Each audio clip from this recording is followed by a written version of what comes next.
In the small, bustling town of Willowmere, two best friends, Sarah and Sandra, were as close as sunshine and morning dew. They did everything together: homework, soccer practice, and even baking cookies on weekends.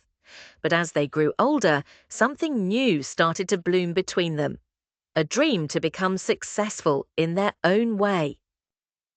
Sarah dreamed of becoming a fashion designer, creating clothes that made people feel confident.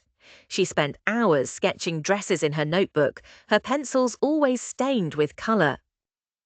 Sandra, on the other hand, wanted to be a scientist, discovering new things that could make the world better. Her backpack was always filled with test tubes, notebook scribbles, and the occasional oops explosion from her home experiments. Both girls were talented, passionate, and full of ideas. But when the town's annual Young Dreamers competition was announced, a contest where kids presented their projects for a chance to win a scholarship, everything changed. "This is it," Sandra said one afternoon, her eyes gleaming.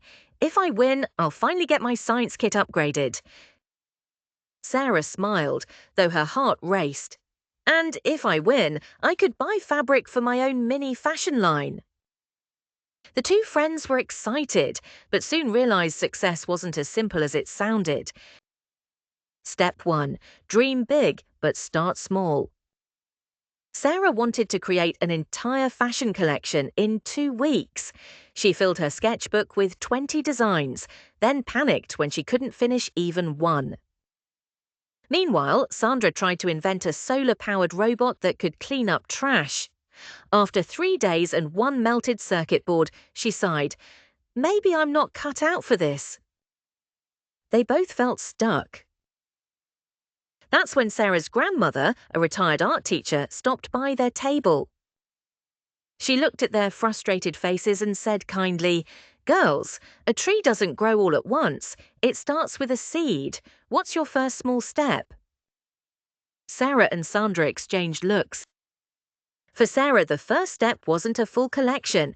It was one perfect outfit. For Sandra, it wasn't a robot army. It was one tiny, working model. They smiled and got back to work. Step 2. Work hard even when it's tough. The next few weeks were full of challenges. Sarah's first design ripped when she tried sewing it.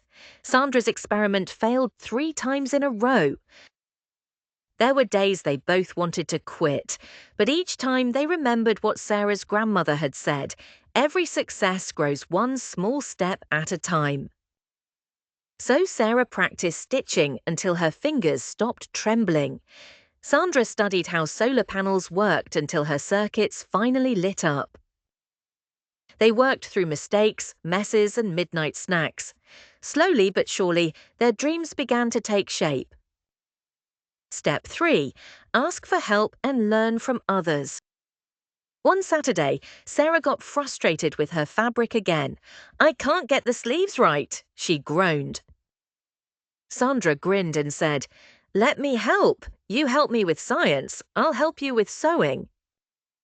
And so they did. Sarah helped Sandra write her presentation, teaching her how to make it colourful and confident. Sandra showed Sarah how to measure precisely, just like she did with her experiments. Together they realized something powerful. Success isn't a solo race. It's teamwork, learning, and helping each other grow. Please like, share, and subscribe to my channel. Bye.